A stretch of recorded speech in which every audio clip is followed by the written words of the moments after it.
So hi friends, welcome to my channel. நம்ம சேனல்ல travel related அப்புறம் பைக் modification related வீடியோஸ்லாம் போடுவோம். ஸோ மறக்காமல் சப்ஸ்கிரைப் பண்ணிக்கோங்க. ஸோ இந்த வீடியோவில் நம்ம Ns200ஓட ரேடியேட்டர் லிக்விட் எப்படி மாற்றுறதுன்னு பார்க்க போகிறோம். ஸோ இது ஒரு மாடிஃபிகேஷன் வீடியோ தான். மாடிஃபிகேஷன் கிடையாது, ரைட்டாக some kind of service.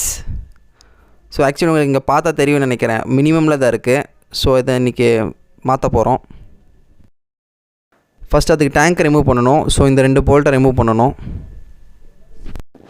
So அதுக்கப்புறம் டேங்க் ரிமூவ் பண்ணுறதுக்கு உங்களுக்கு தெரியும், எனக்கு இங்கே 2 போல்ட் வரும். பட் அங்கே மிஸ்ஸிங் இது, இங்கே அதை நான் ஃபிக்ஸ் பண்ணி மாற்றிடுவேன். ஸோ இந்த இடத்துல ஒரு போல்ட்டு, ஸோ இந்த இடத்துல ஒரு போல்ட்டு, ஸோ அப்புறம் இந்த மேலே இந்த 2. ஸோ அதுக்கப்புறம் இந்த ஃப்ரண்ட்டில் இங்கே ஒன்று இருக்கும்.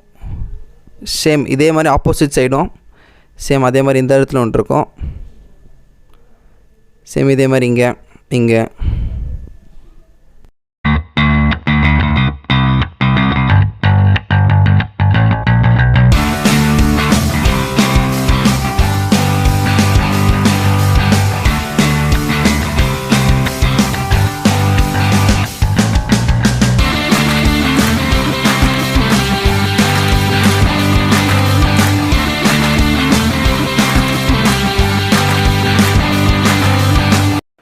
ஸோ அதுக்கப்புறம் டேங்க் ரிமூவ் பண்ணி அப்புறம் இந்த 2 போல்ட்டை ரிமூவ் பண்ணணும்.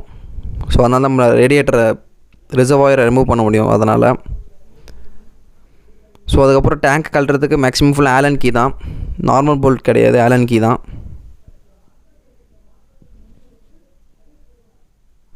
ஸோ ஆக்சுவலி தான் ரேடியேட்டர் ரிசர்வாயரு. ஸோ இதை ரிமூவ் பண்ணுறதுக்கு இந்த இடத்துல ஒரு போல்ட், இந்த இடத்துல ஒரு போல்ட் இருக்குது. ஸோ அதுக்கப்புறம் 2 போல்ட் ரிமூவ் பண்ணிங்கன்னா ரிசர்வாயர் தனியாக வந்துடும். ஸோ இந்த பைப்பை ரிமூவ் பண்ணிடுங்க. ஸோ அதுக்கப்புறம் இந்த கேம்பை ரிமூவ் பண்ணி, ஸோ இதில் டிஸ்டில் வாட்டர் ஊற்றுற மாதிரி இருக்கும் க்ளீன் பண்ண. ஸோ பழைய ரேடியேட்டர் ஆயில் ரிமூவ் பண்ணுறதுக்கு இந்த போல்ட்டை ரிமூவ் பண்ணுற மாதிரி இருக்கும். இதுதான் ரேடியேட்டர் ஆயில் ட்ரெயின் நட்டுன்னு சொல்லுவாங்க. ஸோ இதை ரிமூவ் பண்ணணும். ஸோ இதை ரிமூவ் பண்ணிடணும். ஸோ உங்களுக்கு பார்த்தா தெரியும்னு நினைக்கிறேன், பழைய ரேடியேட்டர் ஆயில் ஃபுல்லாக வெளில வந்துடும். ஸோ மேக்ஸிமம் மேலே இருக்கிற கேப் ரிமூவ் பண்ணிட்டீங்கன்னா ப்ரெஷரில் மேக்ஸிமம் எல்லாமே ஃபுல் ரேடியேட்டர் வெளில வந்துடும். ஸோ அதுக்கப்புறம் இந்த டிஸ்டில் வாட்டர் ஊற்றுறோம். ஸோ மேக்ஸிமம் டிஸ்டில் வாட்டர் எல்லா இடத்துலையும் கிடச்சிரும் உங்களுக்கு. 20 rupees இந்த பங்கு பை கிடச்சிரும். ஸோ ஆக்சுவலி இந்த டிஸ்டில் வாட்டர் ஊற்றுறதுக்கு முன்னாடி கீழே அந்த ட்ரெயின் போல்ட்டை ஃபிக்ஸ் பண்ணிடுங்க, இல்லை நம்ம ஊற்ற டிஸ்டில் வாட்டர் கீழே வந்துடும். ஸோ அந்த போல்ட்டை ஃபிக்ஸ் பண்ணிட்டு டிஸ்டில் வாட்டர் ஊற்றுங்க ஃபுல்லாக. ஸோ அதுக்கப்புறம் மறுபடியும் அந்த ட்ரெயின் போல்ட் ரிமூவ் பண்ணுற மாதிரி இருக்கும். ஸோ அப்போ தான் நம்மளால் இப்போ ஊற்றின டிஸ்டில் வாட்டர் வெளில எடுக்க முடியும். ஸோ பார்த்தீங்கன்னா தெரியும், ஸ்டார்டிங்கில் க்ரீனில் வந்தாலும் அப்புறம் ஒயிட் வந்துடுச்சு. ஸோ உள்ளே இருந்த மேக்ஸிமம் அந்த ரேடியேட்டர் ஆயில் ட்ரெயின் பண்ணியாச்சு. ஸோ அதுக்கப்புறம் மறுபடியும் புது ஆயில் ஊற்றுறது தான்.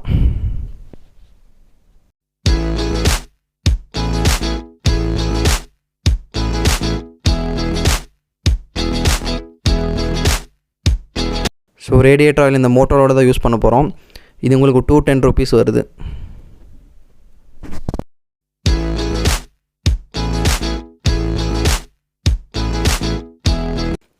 ஸோ அதுக்கப்புறம் என்ன ஒரு விஷயம்னா, இந்த ரிசர்வாயருக்குள்ளே 250 ml போகும், நம்ம ரேடியேட்டர் பாக்ஸ்க்குள்ளே 750 ml.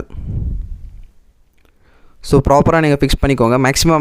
மேக்ஸிமம் லெவல் வரைக்கும் போர் பண்ணுங்கள். அதுக்கப்புறம் வச்ச எல்லாத்தையும் நம்ம ரேடியேட்டர்லேயே ஊற்றிருங்க. என்ன மாதிரி இந்த கீழே ஊற்றாதீங்க.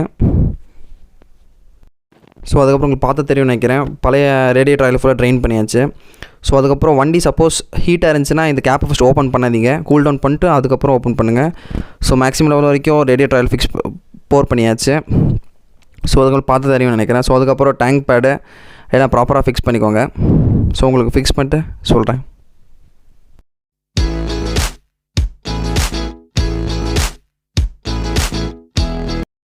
ஸோ அதுக்கப்புறம் டேங்கை ப்ராப்பராக ஃபிக்ஸ் பண்ணிக்கோங்க.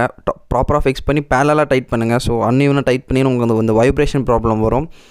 ஸோ பேரலாக அந்த பக்கம் இந்த பக்கம் பேரலாக டைட் பண்ணிக்கோங்க.